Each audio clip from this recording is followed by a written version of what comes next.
Pas mal. C'est pas mal. Boker Tov. Oh, j'ai trop kiffé. Shabbat Shalom. Bah. Alors là, pour une katane, ça valait le coup. Donc, Rak Sameach, aujourd'hui, c'est pour une katane. Beaucoup m'ont posé la question, qu'est-ce qui se passe aujourd'hui? Rien. Juste, on ne fait pas les tahanounim, les Ezrat Hashem, et celui qui fait une petite seouda à Mochatzot Ayom, pour Purim Katan, un petit verre de vin, une matov ou manaïm. Par contre, Tov l'arbot betzedaka, c'est bien d'Afka aujourd'hui de mettre un peu de tzedaka. La Yudim Aïta Urav Simcha, les Sameach, Kol Yehudi Bayom Hazeh. Chutz Mizeh, on attendra le Purim du mois prochain. Shiur dans la liste. Alors aujourd'hui, on n'est pas le 1er mars. Ok.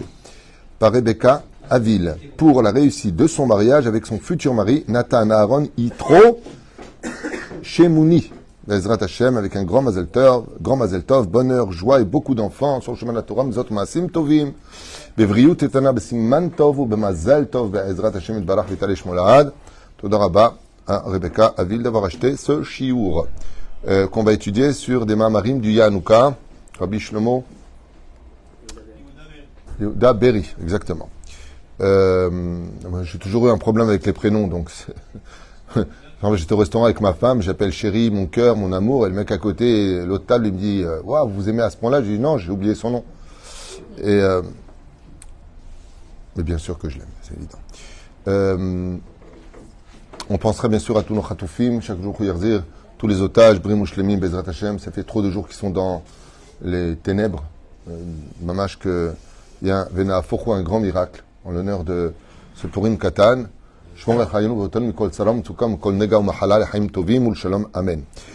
Ok, on commence notre jour avec une grande refoua shlema pour tous les malades d'Israël, tous les ptsuim, les tsarinu arav, les nishmat, kol mete Israël. On pensera en même temps à Mazal Tov Evlin Batalis Mishpachat Ben Shabbat Alea Shalom, Maurice Moshe Ben Simon, Vechen Hashem Matov, kol mete Israël, la maman du Rav Mashiach,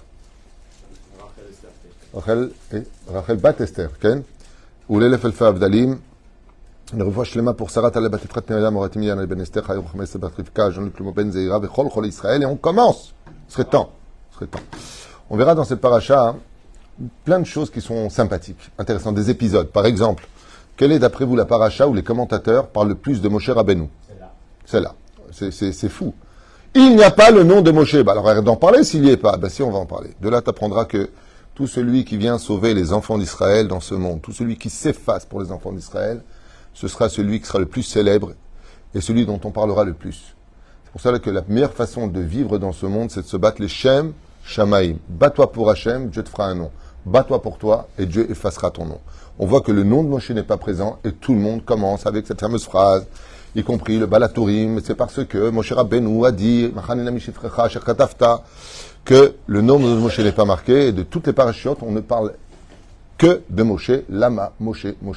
Cette semaine, nous avons fait 3 à 4 courses juste sur cette question-là, en apportant des sources extraordinaires et des pérouchim qui n'avaient pas été enseignés depuis très longtemps, sur le pourquoi de Moshe Rabbeinu qui a préféré s'effacer, en réalité pour laisser l'honneur à Aaron de cette paracha, puisqu'on va parler du deuxième volet de cette paracha, la fameuse Menorah, les Kélim, dans le sujet qu'on va aborder ensemble, on va parler de la Menorah. Et puis, bizarrement, quelque chose à laquelle on ne s'attendrait pas, justement, qui est un proverbe de la chrétienté chez eux, qui va à l'opposé de ce que nous on dit. L'habit ne fait pas le moine. Eh bien, chez nous, si, l'habit fait le rabbin. Quelque part, oui, puisque une paracha entière est proposée aux habits de façon très méticuleuse, à savoir des mahlokot entre Rashi et le Rambam. Est-ce que les rimonim et les pas ammonim, est-ce que c'était dans le manteau du Kohen Gadol? Alors, je vous le dis en français, il y avait des petites cloches en bas, et il y avait des formes de grenades. Vous savez, des petites grenades, rimon, ouais. Et le Rambam, il dit non, pas du tout. Le rimon était creux, et à l'intérieur du creux du rimon, c'est-à-dire de la grenade, se trouvait une cloche. Rachid dit non, pas du tout. Il y avait 2 cloches, un rimon. Ou alors une cloche, un rimon. Une cloche, I stop. Qu'est-ce qu'on en a à faire? Khila. Mahloket. Attention, hein. Et ils apportent des références, et même ils sont basés sur des Mishnayot, et ils sont basés sur le Tanar. Oh! Oui, c'est important les détails, à savoir à ce point-là, oui. Parce que quand tu fais entendre le service divin, dit le Rambam, il va falloir que tu vides ta grenade, c'est-à-dire que tu vides ta personnalité Et c'est pour ça que les cloches, selon le Rambam, étaient placées à l'intérieur de la grenade et pas à l'extérieur de la grenade. Et Rashi, lui, prétend dans le domaine moussari autre chose. Il dit que dans la vie, la grenade d'Afka, pourquoi la forme de la grenade? C'est les 613 mitzvot de la Torah. Qu'un homme, il doit avoir 613 mitzvot en lui, dans la pratique, et qu'il doit le faire entendre aux autres, donc à l'extérieur, vers les autres. Donc oui, il y a une signification, qu'elle soit ésotérique, philosophique ou pratique. Dans tous les cas de figure, oui, il y a des significations. Mais ce qui est très intéressant, c'est qu'on nous donne les mesures. Il avait 6 pierres sur les épaules à droite, 6 pierres sur les épaules à droite, qu'on appelle justement Avne Shoam. Il avait les 12 pierres sur le torse du côté du cœur, qu'on appelle Avne Milouim. Baba! Et j'ai le pantalon sarwal, qu'on appelle le sarwal, c'est pas un pantalon, c'est un sarwal. Et puis le pectoral, et puis la ceinture, et puis turlututi, chapeau pointu, ces espèces de trucs un peu folkloriques sur la tête. Alors si c'est un Kohen Idiot, youhou! Et si ça fait un peu Bagdad. Mais pourquoi tellement de détails?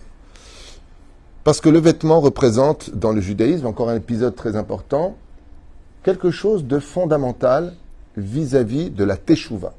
C'est-à-dire que même une personne qui aujourd'hui fait teshuva doit changer son accoutrement à la maison. Vous avez tous compris, quand une femme fait teshuva, elle va jeter tous ses vêtements qui ne sont pas pudiques. Ses sandales, tout ce qui est dommage problématique. Je me rappelle que quand j'ai épousé mon épouse, que Dieu bénisse son mari, pourquoi pas, la première chose que je lui ai demandé, je lui ai dit, toutes les sandales déjà, tu les mets à la poubelle. La première chose. Le minagenoud, même si c'est pas absolument interdit, c'est le minag chez mais la reine, les vêtements ils changent. Jupe courte, faut mettre des jupes longues. Trop court, faut mettre plus long. Le vêtement va définir quelque chose. Les mains d'Avardomé, comme vous le savez tous, vous cherchez un policier. À quoi vous allez le reconnaître? À son uniforme. Regardez Shulchan Aruch. Est-ce qu'on a le droit de s'habiller comme un non-juif? Non. Alors ça veut dire quoi être habillé avec juif? C'est marqué ici, je suis feuge? Non. Il faut que d'extérieur, si je cherche un minyan, je puisse être capable de dire, tu peux venir au minyan? D'où tu sais que je suis juif? Ton accoutrement me le montre. Il y a l'équipa, il y a les tzitzit, il y a quelque chose qui montre d'extérieur que Bémet a taillé Yehudi. Il faut qu'on voit. Et ça, c'est pas du moussard, ce que je vous dis. C'est des Shulchan Aruch meforash. Asur litlabesh bechuk egoim. Bechukotelem lo telechu. Gam bebeged. C'est là. Les femmes, par exemple, ne doivent pas porter des couleurs vives, comme le rouge. On a vu Rav qui a donné... vu ta tronche, toi, tu peux mettre toutes les couleurs, il n'y a pas de problème. Dans ton cas, toi, il n'y a plus rien à faire. Hein? Tu peux être habillé en rouge. Alors, sachez une chose. Le rouge alpisode, c'est midat adin, lotov. Il y a des vêtements... Les vêtements qu'on doit porter doivent être des vêtements de couleur qui soient pas sombres. Il n'y a pas de nous apporter du sombre. Et il n'y a pas de nous apporter du folklorique. On doit être des vêtements pudiques. Neutres, pudiques. Je pense que le mot le plus simple, un juif doit être habillé pudique. Maintenant, si on se réfère au Lichot Rambam, Bilchot Beot, le Rambam, il dit, Lo Ashir velo Bazoui. Pas pauvre, pas riche. Benoni. Tamid in kot bederech benonit. Toujours aller sur le chemin du benoni. C'est-à-dire, c'est pas la peine de t'acheter des costumes à 5000 shekels, ça sert à rien. Tu te déchires, pareil.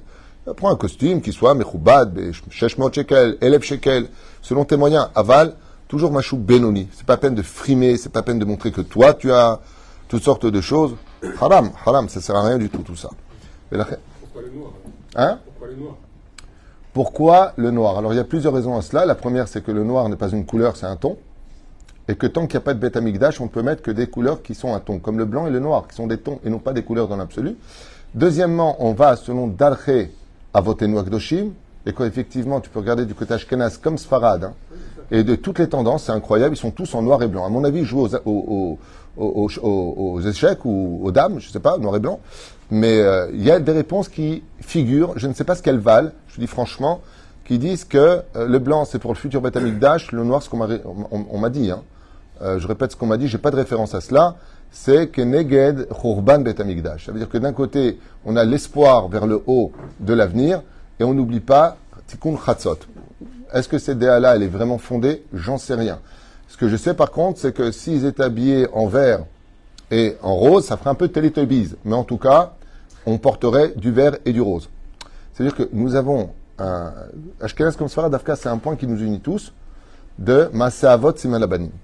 Donc, mais c'est pas absolument important. Par contre, puisque tu vas sur ce côté-là, moi je vais te donner une réponse que j'ai étudiée moi personnellement, et non pas qu'on m'a dit, d'accord? C'est que, effectivement, dans la Torah, dans cette paracha de Tetzavé, on nous parle des vêtements du service divin. Attends. Oui, mais... D'accord, mais t'es pas Cohen. Donc tu peux pas t'habiller comme eux. Laisse-moi te finir. Prends juste l'idée par rapport à ta question.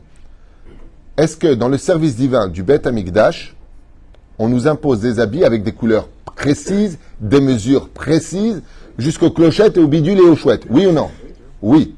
Et si je change quoi que ce soit de ces vêtements-là, on a vu que Nadav et Avihu dans la paracha de Shmini, livre de Vaïkra, sont morts. Pourquoi, dit la Gemara? Ils sont entrés sans le Meil du Kohen Gadol. C'est le mec, il a perdu sa vie parce qu'il n'avait pas le vêtement qu'il fallait. Donc on voit la minutie de la Torah, la colère de la Torah, si on ne respecte pas le côté vestimentaire. Le problème qu'on puisse avoir avec ça au niveau idéologique, ce sont les gens qui s'habillent tzniout, mais qui n'ont pas de pudeur à l'intérieur. La Sechet Megillah nous dit que Rachel était tznoua. Pourquoi? Parce qu'elle parlait avec tzniout. Donc on voit que la pudeur du vêtement n'est pas qu'extérieure, elle est intérieure. Et c'est dans ce sens que l'habit ne fait pas le moine. C'est pas parce que tu t'habilles comme un religieux que tu es déjà religieux. Mais il y a ton intériorité. Donc oui, si j'en reviens à la question que tu poses, je vais te répondre. Étant donné que la paracha de Tetzavé, la Ve'ata Tetzavé, qui est Béné Israël. Après, ça parle d'Aaron. Mais il y a un message qui s'adresse pour toutes les générations à qui? Aux enfants d'Israël. Et étant donné que ça s'adresse aux enfants d'Israël, ça te concerne. Et d'un coup, on parle sur le tafkidim des Kohanim, le rôle des Kohanim au Beth Amikdash. Alors, c'est tachlit. Si c'est les Kohanim, c'est pas les Bnei Israël, c'est que oui, il y a un clin d'œil. Et qu'est-ce qu'on apprend de cela? Pour répondre à ta question, qui est une excellente question qui tombe à pic par rapport à la préface du cours, eh bien, ou le cours lui-même, parce que je crois qu'on est en cours, là. C'est toujours comme ça avec moi. Eh bien, Me'et Hashem et Azot, Shrina Doveret Begrono. C'est une blague. C'est que si c'est marqué comme ça veut dire que celui qui veut rentrer dans le service divin doit porter un uniforme. Ve'ata tetzavé et Béné Israël. Non, pas Béné Israël. Ve'ata tetzavé et Aaron ou Banav. Si c'est pas marqué comme ça, c'est qu'il y a un message pour nous. Et quel est ce message? On a un remez, une allusion d'Eoraïta, qu'un Eved Hashem doit porter un uniforme. Dans notre cas, il est blanc et noir. Si tu as compris ça, tu as compris beaucoup de choses. Et la preuve en est, je vais donner un exemple bête et stupide, mais en toute franchise. Vous êtes à un mariage. Vous voyez une personne en jeans, chaussures sympathiques, petite chemise très sympa, hein, à col tombé à fait, qui danse avec des femmes mélangées. Est-ce que ça choque? Avec une kippa sur la tête, est-ce que ça choque? Absolument pas, c'est ce qu'on voit dans tous les mariages. En tout cas, moi, j'ai fait presque 700 roupotes. Je peux vous affirmer que Zedavar Meod Ergeli. D'accord? Par contre, je repose la même question. Soyez francs. Ok? Vous voyez une personne habillée en blanc et noir avec une kippa noire ou avec un chapeau qui danse avec des femmes. C'est choquant et c'est un chilou lachem. C'est un choquant et un chilou lachem. Moi, quand on me demande de rester à un mariage et que je vois que c'est mélangé, je suis obligé de me retirer, comme le rappelle le Rav Ovadia Yosef. Tu n'as même pas le droit de rester et de donner le dos. Hein. T'as pas le droit de... Pourquoi? Parce que t'as messaillé à Béavera. D'accord? Ben, j'ai pas des gens qui insistent. Ah non, mais je comprends tout à fait, Rav Twitou. Mais par contre, sans donner de nom, quelqu'un qui est à côté de moi, qui est un cousin ou qu'un... Hein, bah toi reste. Ah, ça, toi tu regardes des films, tu vas à la plage, tu la joues pas. Vous comprenez ce que je suis en train de dire? C'est-à-dire que le vêtement va désigner quelque chose. La preuve en est, va comme ça en France. Hein. Tu fais à peine tes chouvas, chapeau et melon et bottes de cuir. Monsieur le rabbin. Quel rabbin? Je viens de faire tchouva il y a 2 jours. Tu comprends? C'est pour ça que l'habit va définir quelque part un poste que tu occupes pour lequel, moi je me rappelle qu'une fois au canyon de Malcha, je voyais des gens qui attendaient pour aller au cinéma. Et je voyais des femmes avec du kissou, je voyais des mecs avec des kippotes, peu importe. Mais à un moment, je vois des bachouri yeshivot, 4 bachouri yeshivot, qui font la queue pour aller voir le film. Il y en avait 4, hein. Sur 400 élèves qui étaient en train d'étudier, il y en avait 4 qui étaient au cinéma. Parce que nous, on va se concentrer. T'as vu les religieux soi-disant? Non, il y en a 4. Donc, c'est pas dramatique non plus. Et ce que je te dis, c'est quelque chose que j'ai vérifié. C'est pas Stam Animotzi de Barim et AP. Et c'était choquant. Et tout le monde ne regardait que eux. Ma'atem osim po. Ma'atem. On compte sur vous. Et ils ont commis une erreur. C'est que, comme le dit le Shulchan Aruch, une personne qui descend, par exemple, Choser Beshe Ela, il était dans la Torah. pour des raisons qui le concernent, c'est entre lui et Dieu. Choc émotionnel, déception, plein de choses qui pourraient l'emmener, Bémet, à dire, voilà, il ne s'y retrouve pas, il n'arrive pas à être heureux, il veut recommencer depuis le début, peu importe. Tu verras que le Shulchan Aruch intervient tout de suite sur lui. Et qu'est-ce qu'on lui demande al-pi halacha? Donc il était religieux, il est dans une ville. Il décide de descendre, chas v'shalom, de la Torah des mitzvot. Donc tout le monde le connaissait en tant que tel. Il a deux obligations. La première, vous venez de le dire, changer de ville. Et la deuxième, il doit changer d'habit immédiatement. Bon, là-bas c'est marqué Tabesh Beshachor, il porte le deuil de sa descente. Okay, quoique les couleurs dans le deuil n'ont pas de signification chez nous. Il n'y a aucune mise à portée du noir. Au contraire, une marloquette. Poskim à savoir ce que c'est pas un minagoïm de s'habiller en noir ou pas. Mais on a comme des références que, au Maroc, par exemple, ils portaient les cravates noires quand ils étaient en deuil. Il y en a qui portaient le brassard noir. Après, chacun son minag. Aval, Shulchan Aruch, tu mets des habits normaux quand tu es en deuil, pas ni folklorique, ni noir, ni sombre. Ce qui compte, c'est faire des Torah mitzvot pour celui qui est décédé. Ça va être plus que porter du noir. Parce que le mec qui porte du noir parce qu'il est en deuil, qui est Mechalel Shabbat, va pas rendre service à celui qui est parti. C'est bien. C'est Peroucha d'Avar. Mais la reine, on voit que dans la halakha, tout de suite, change d'habit. Et c'est pour ça que beaucoup de gens qui, malheureusement, des fois, sont un petit peu mi-figue, mi-raisin, quand ils vont au casino, ils enlèvent la kippa. Ou quand ils vont dans certains endroits qui sont un petit peu problématiques, ben, ils enlèvent la kippa. Mais voilà, moi, quand on pose la question, est-ce que j'ai le droit de boire dans un café, dans une tasse, donc le Rav Ovadia, il dit dans un café, par exemple à Paris, une brasserie, est-ce que tu peux boire un café? Al-Pi Halakha, tu peux même boire dans la tasse en porcelaine, c'est mieux d'éviter, mais si tu l'as fait, tu n'as fait aucun péché. Lama, parce qu'elle est mieux à aider les cafés, elle est spécialement adaptée que pour le café, et il le passe à l'eau bouillante, peu importe. Et ça n'a pas besoin de passer au mikvé, c'est un restaurant, c'est quelque chose de public, c'est pas fait pour toi spécifiquement. Mais la reine, c'est kani et moutar. Mais moi, quand on pose la question, je pose toujours comme me l'a appris mon Rav, ok? C'est un peu pareil, est-ce qu'on peut jouer au Damka pendant Shabbat? Est-ce qu'on peut jouer au Ramikub pendant Shabbat? Mon Rav m'a appris à Selech Harav, Tzistalek Minasafek. Mon Rav, il m'a appris, ça dépend qui te pose la question. Si c'est un Haridi qui te pose la question, Eshbaya, à son niveau à lui, c'est Bitul Torah, à son niveau à lui. Tu as trop de Torah en toi pour... tu vas décevoir. C'est pas interdit dans l'absolu. À moins que t'aies trop de pression. Et j'ai ce genre de choses. Je suis trop fatigué, j'ai trop de problèmes en ce moment. L'air tétaïel, bitologie ou kiumo, des fois, annuler la Torah, c'est la faire vivre. Donc, ça dépend de qui on parle. Mais moi, la personne qui me dit, ouais, j'ai un chapeau et machin, je m'assois à une terrasse, je lui dis non. Parce que toi, par contre, bah voilà, on a vu un rabbin qui mangeait. Il mangeait pas, buvait un café. Marataïn. Mais si tu es une personne qui n'est pas habillée en tant que telle, aïe moutar ou assour, il y a bien en mer, mais forage, moutar la chevette. Mais ça dépend de qui on parle. Ce qui fait que l'habit va définir qui tu es. Quand tu as un problème, tu cherches un flic, comment tu regardes? Tu regardes son extériorité, tu regardes ses vêtements. D'ailleurs, ceux qui piègent les flics le plus sont ceux qui sont habillés en civil, qui te parlent, et tu leur réponds mal, et puis ils te sortent police. Ah ben, j'avais pas vu. Donc oui, il y a une notion dans la Torah d'être vu par nos habits. Je voudrais te dire quelque chose, toi qui viens des terres de l'Est, et on a beaucoup souffert de la Shoah, surtout les juifs askénazes, que Hachem comme Damam Behemet. Une fois, mon épouse qui regardait c'était le jour de Tcha B'Av, elle regardait les documentaires de la Shoah. Et je te parle de ça il y a peut-être 15 ans. Et elle me dit, je peux te poser une question? Je lui dis oui, mais regarde s'il te plaît. J'ai regardé peut-être 9-8 documentaires sur la Shoah. Tu peux m'expliquer toutes les femmes, Kissou, tous les rabbins, les péotes, les machins, les trucs. Mais ils étaient tous dans la Torah, me dit ma femme. Tu peux pas dire, ils n'étaient pas Shomer Shabbat, ils mangeaient pas caché. Regarde. Je lui ai dit, c'est là qu'est toute la force d'Hitler. Quand Himmler, donc un de ses bras droits, avec Göring et toute sa clique, Shem Ishmael Verachem, ils ont brûlé toutes les archives. Hitler, il a donné un ordre. Ne laissez que des archives où on voit des juifs respecter la Torah et les mitzvot pour qu'ils disent la phrase que tu viens de dire.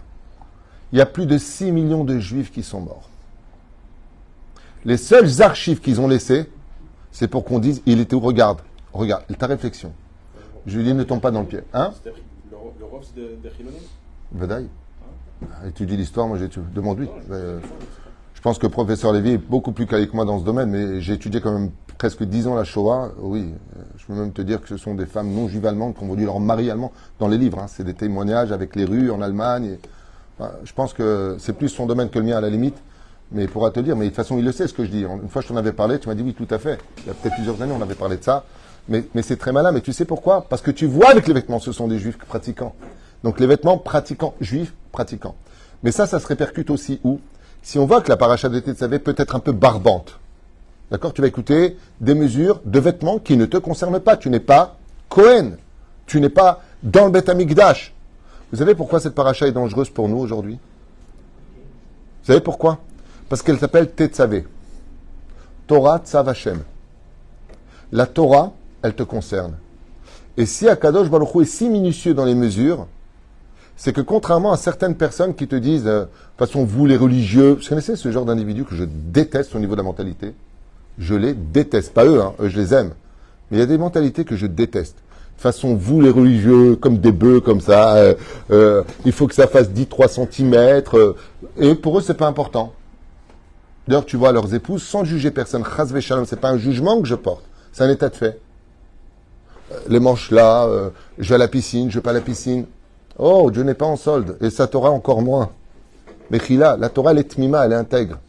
Et cette paracha de Tzav, après avoir eu le don de la Torah, parce qu'on est sorti du pays d'Égypte, après tous les miracles de la mer Rouge qu'on a vécu, et la manne qui vient du ciel, et le puits de Myriam qui vient de la terre, et tout ce qu'on a eu, et les lois entre l'homme et son prochain, parachat mishpatim, d'un coup, on va nous parler de quelque chose, Rabotaï, de très, très essentiel. De très, très essentiel. Vous savez, c'est quoi ça? C'est que cette paracha vient nous réveiller qu'on rendra des comptes sur nos vêtements après la mort. Sinon, cette paracha ne nous casserait pas les pieds. Ve'ata tetzavé ben Israël. C'est pas tu veux ou tu veux pas. Les vêtements de la tsniout sont réellement un sujet important. Comme je l'avais rappelé avec Naomi, Aléa Shalom, la sœur de Livnat, qui vit à Tedvav, que Dieu bénisse toute leur famille. Sadika Ekara, qui est partie les Beth Olama. Une fois qu'elle a été assassinée froidement le 7 octobre, elle est venue voir sa sœur dans les rêves et lui a dit une chose. Elle est dans un monde de lumière, dans un monde d'harmonie. Et elle lui a dit, ma sœur, il faut que tu dises à tout le monde que Tsahal, ce ne sont pas que les initiales de Tzva Hagana l'Israël, mais c'est aussi les initiales dans le monde d'en haut de Tzniut Hagana l'Israël. Que la pudeur des femmes peut sauver les enfants d'Israël. Et bizarrement, quelle est la mitzvah qu'ont pris toutes les femmes, une grande partie des femmes après le 7 octobre? La Tzniut. C'était dans tous les réseaux. Je pense sur la Tzniut, Tzva Hagana l'Israël. Tzva Hagana, Tzva. Tzniut Hagana l'Israël. C'est pas moi qui l'ai dit, c'est une femme Tzadika qui est partie dans le monde de vérité et qui est redescendue le dire. Pourquoi? Vous savez ce message, combien il est important? Je vous raconte une Gemara. Ayama assez pour dire à quel point c'est important. Il y a une femme qui fait un rêve, Tzadika. Après Baba Saleh, tu avais Mama Saleh, c'était elle. Tzadika, Habala Lazman. Tsniout, Yefator Fadma. En plus, elle était mignonne comme tout, donc elle a eu la chance sur tous les domaines. Sympathique, Sniout, Yefator. Pourquoi je dis qu'elle est belle? Vous allez comprendre parce que sa beauté fait partie de l'histoire. Et elle fait un rêve. Et qu'est-ce qu'on lui dit? On lui dit que dans le monde d'en haut, un morceau de son vêtement manque. Dans le Sefer Yetzira, il n'y a pas de vêtement en haut, que ce soit clair. Mais de fait, dans le monde ésotérique, il y a un vêtement spirituel. Hein? Les habits de l'âme, exactement. Dans le Sefer Yetzira, il parle de là-bas, il parle des ballerines, il parle d'une grande robe blanche, avec lequel, quand les tzadikim au Geinam, il s'attache à ce manteau pour monter. Bon, peu importe. Et elle fait un rêve, et ce rêve-là, à cette époque-là, c'était des rêves, il n'y avait pas de réseaux sociaux, donc c'était des vrais rêves qui n'étaient pas véhiculés par la pensée, mais par des messages divins.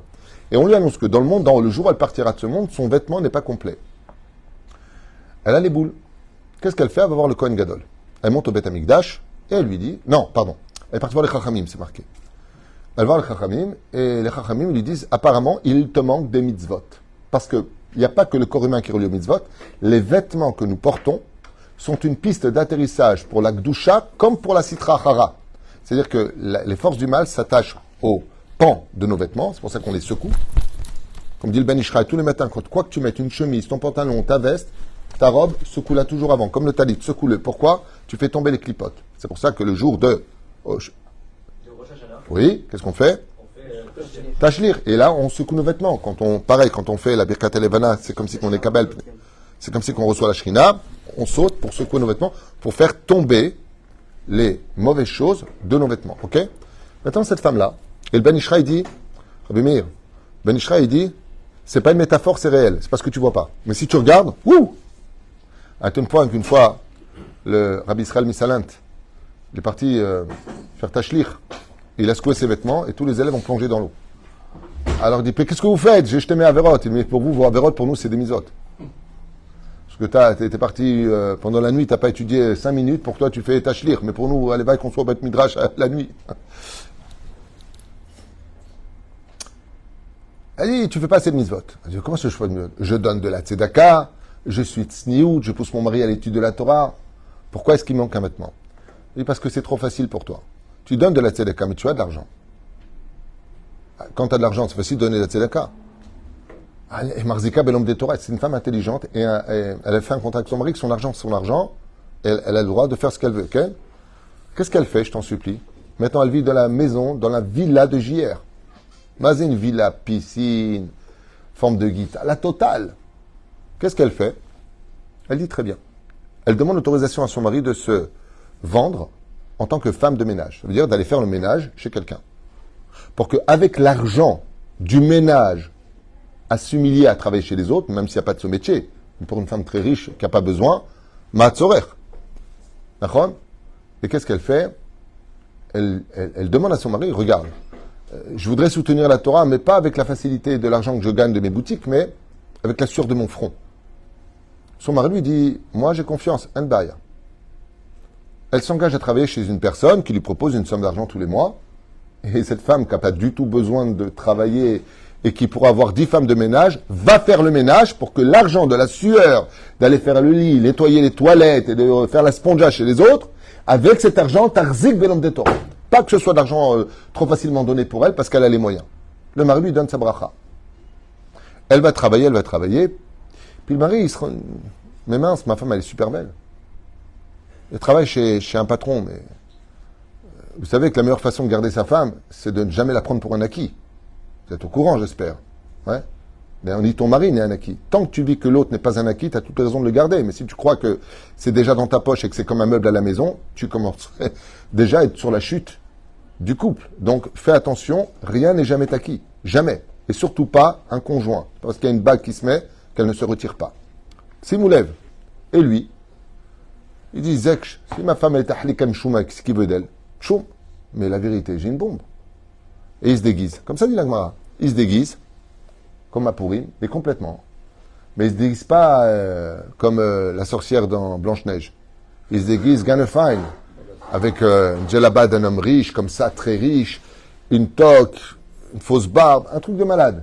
Et il vient pour la voir, il tape à la porte, et il commence à la draguer. À lui dire qu'il a beaucoup d'argent, qu'il a des palais, il commence à la draguer. Elle lui dit, Mechila, je ne parle pas avec les hommes, je suis une femme mariée, je vous demanderai de continuer votre chemin. Comme je le dis tout le temps, un homme ne se permet de dire à une femme que ce que la femme lui permet de lui dire. Une fois, il y a une femme qui m'appelle, elle me dit, j'ai un chidour, il n'arrête pas de m'appeler, il me harcèle. Je lui dis, parce que tu n'es pas clair. Je lui dis, comment ça, je ne suis pas clair? Si, je lui dis, arrête, tu vas t'en remettre, laisse-moi tranquille. Non, mais c'est pas comme ça, quoi. Tu vas l'appeler, tu regardes, encore un seul coup de téléphone, j'appelle la police. Tu me harcèles, ça commence à bien faire. Elle m'a appelé, elle m'a dit, ben depuis que je lui dis ça, il ne m'appelle plus. Bah oui. Ah, ils font l'inverse. Ah ouais, c'est pas... Non, que la femme... C'est rare quand une femme, elle est blider quelqu'un. Non, que la femme... Non, ça, c'est ton rêve, ça. Tu rêves, toi, comme t'es en chidour. Toi, tu rêves qu'une femme, elle te dit, je peux plus sans toi. Ça n'a rien à voir. Là, il s'est réveillé, là, il dit... Et ça résiste le contraire, que t'as une femme, elle arrête pas de te courir derrière.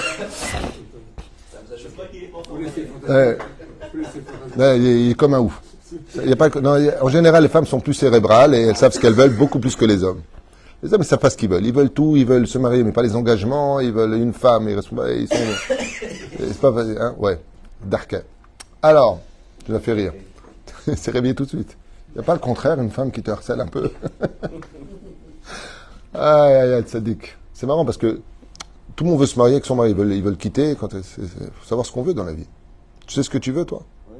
Bon, alors prends. Il y a le choix aujourd'hui, je peux te dire. Oufren, où est-ce qu'on en était? Ah oui. Alors, il la drague, et à ce moment-là, la femme lui dit, Eji Ablid, parle pas avec une femme, je suis une épouse mariée. Elle lui fait comprendre sur un ton très sec que faut pas qu'il rajoute une seule parole. Elle le remet bien à sa place. Parce que elle a compris que c'est un petit malin, celui-là. Et le mari, quand il entend ça, il enlève son déguisement et elle lui demande, mais pourquoi? Elle lui dit, écoute, j'étais inquiet, je voyais que tu travaillais chez quelqu'un, et d'Atan Kalam, les femmes, peut-être des fois des moments de faiblesse ou fragilité ou d'émotion peuvent un peu tomber, commencer une discussion, et soi-disant créer une amitié. Je le dis à voix haute, il n'y a pas d'amitié entre un homme et une femme. Arrêtez ces bêtises. Et j'en profite pour vous lancer aussi un message. Pour tous les juifs, si vous pouvez partager ce message, arrêtez tout simplement de chatter sur les réseaux sociaux avec des femmes de qui plus est pas juives, faites même juives, mais de plus en plus, faites une amitié, jouez un jeu de charme, c'est Avera, vous faites des péchés, sachez-le. Ce que vous faites, c'est Assour, Milechatrila, c'est Assour. C'est Assour Be'echlet. Et si vous me dites, ouais, ça va, toi, fais ce que tu veux. Moi, personnellement, je ne le fais pas. Je vous dis ça pour vous. Un homme marié qui il parle avec d'autres femmes mariées. Oh, où est-ce qu'on va là? Allô, on se calme. Femme qui m'a écrit, Rav Tuitou, c'est normal qu'une femme écrive à 23h à mon mari. J'ai bien aimé notre discussion. Qu'est-ce qu'il a répondu, votre mari? Ah non, non, c'est moi qui ai répondu, je sais bien. Je lui ai répondu quoi? C'est sa femme qui vous répond. Il va très bien, Kol Besséder, merci à vous, au revoir. Claire.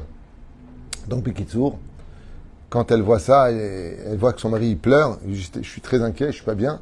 Sa femme lui a dit quelque chose de très beau. Elle lui a dit, on ne construit pas une mitzvah sur le dos d'une Avera, puisque je vois que ça te chagrine, je quitte immédiatement ce poste.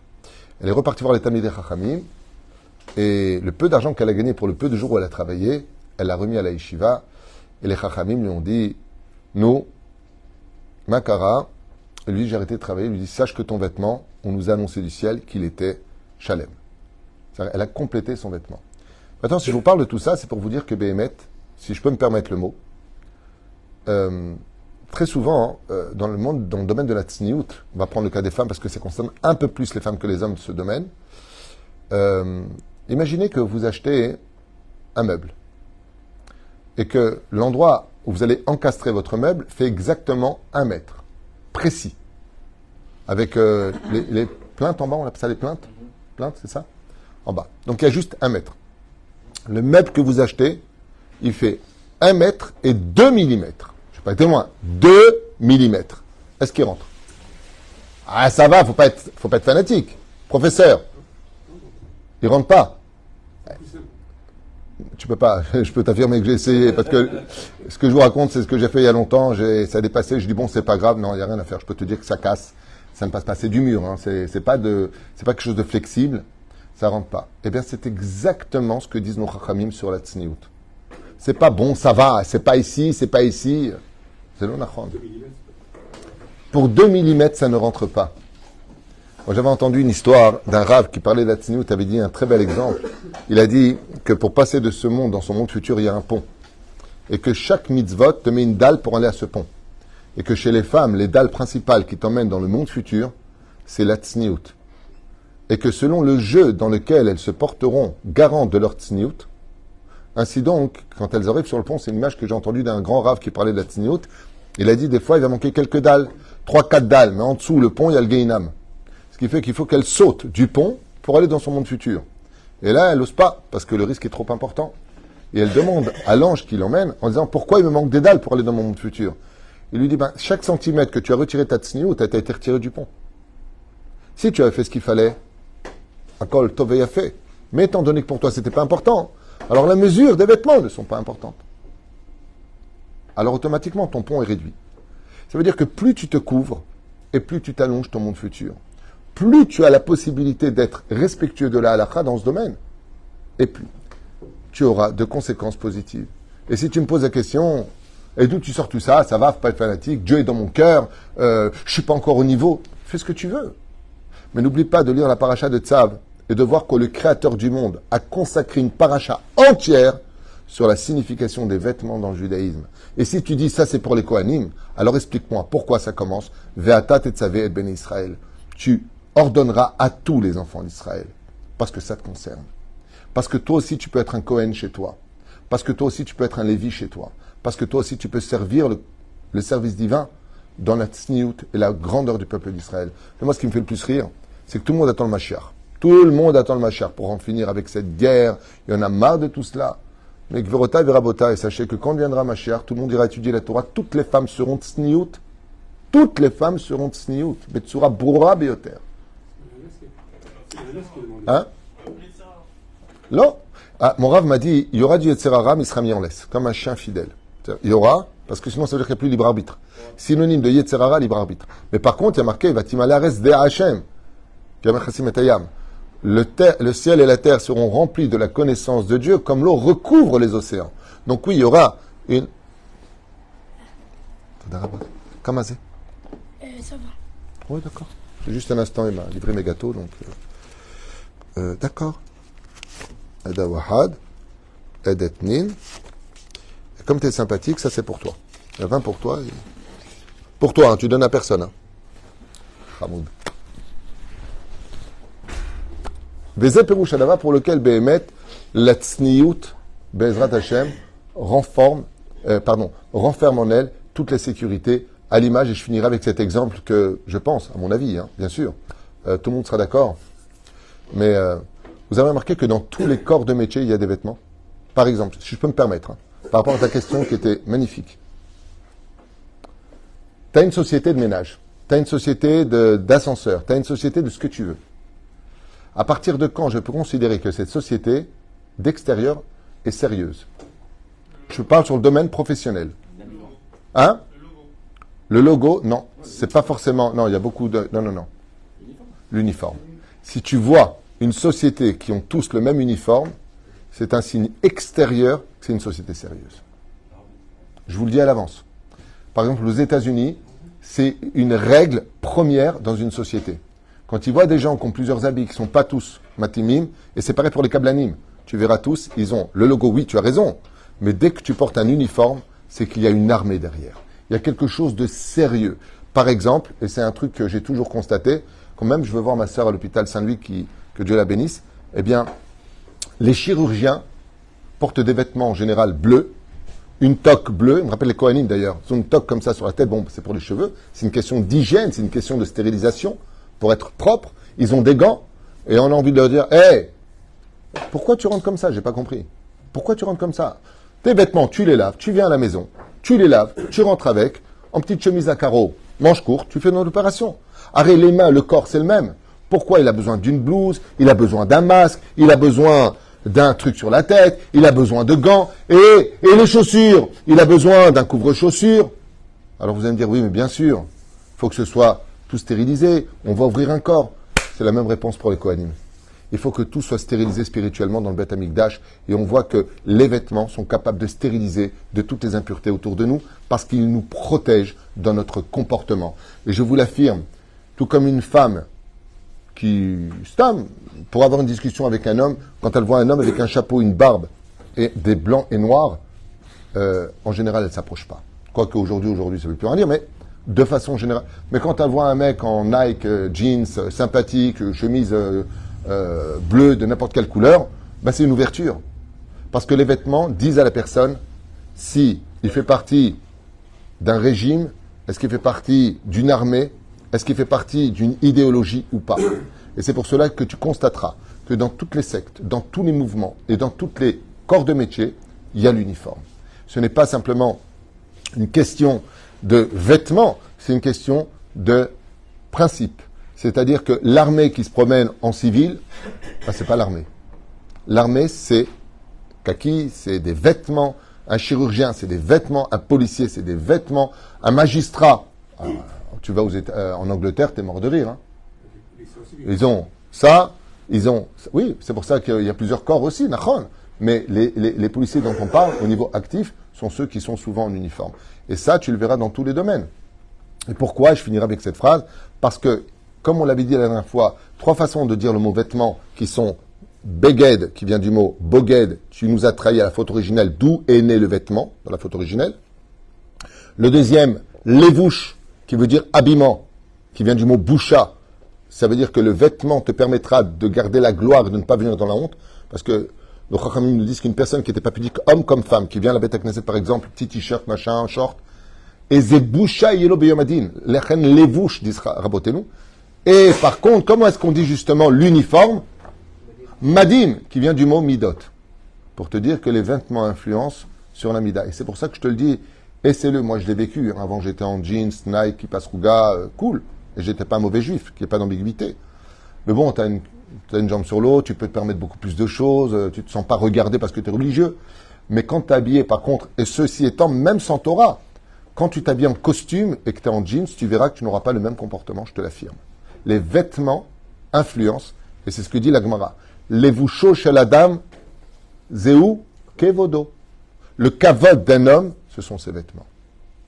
À un tel point que Rabben ou Kotev, Rabben, il dit, tu cherches un travail? Ouais. Quelle est sa sgoula, je t'en supplie? Mais une veste. Eh, le mec, il dit, bonjour, ouais, c'est moi, à la recherche du travail. Eh, j'ai mis une veste, le mec. J'ai mis une veste. Rabbi Nachman, il te dit, c'est incroyable, ça, ces goûts-là. Il dit, Atam Chapes Avoda, ne va pas à ce rendez-vous sans porter une veste. Mets une veste. Lama, ki ze kavod. Zemre shataretzili. La reine, quoi la dvarim yaele bezrat Hashem? J'ai souvent des discussions avec des non-juifs en France. Ils me disent, j'ai vu la télévision, vos ministres, ils sont en petite chemise, ils sont cool, ils sont trucs ouverts. Hey, ils ont pas... Même dans les mariages en Israël, c'est un peu choquant. Les mecs, ils viennent avec des sandales, sans chaussettes. C'est d'arcaire. Hein. Moi, je trouve pas ça top. Mais il y en a qui viennent directement du travail.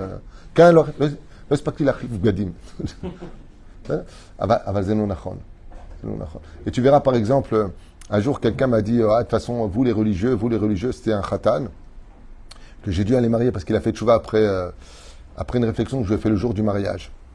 Il s'est fâché avec quelqu'un qui est venu habillé comme un khatan. Il lui regarde, t'es venu comme ça, et tu verras pour les femmes, c'est pareil. Elle est avec sa robe blanche, ouais, et elle demande à tout le monde, ne mettez pas une robe blanche. Et là, j'ai envie de leur dire, Mazé méchané, qu'est-ce que ça change? Qu'est-ce que t'en as à faire? Ouais. Bah attends, mais c'est moi la mariée. Alors n'oublie pas que c'est toi qui es juif. Shabbat shalom. D'accord.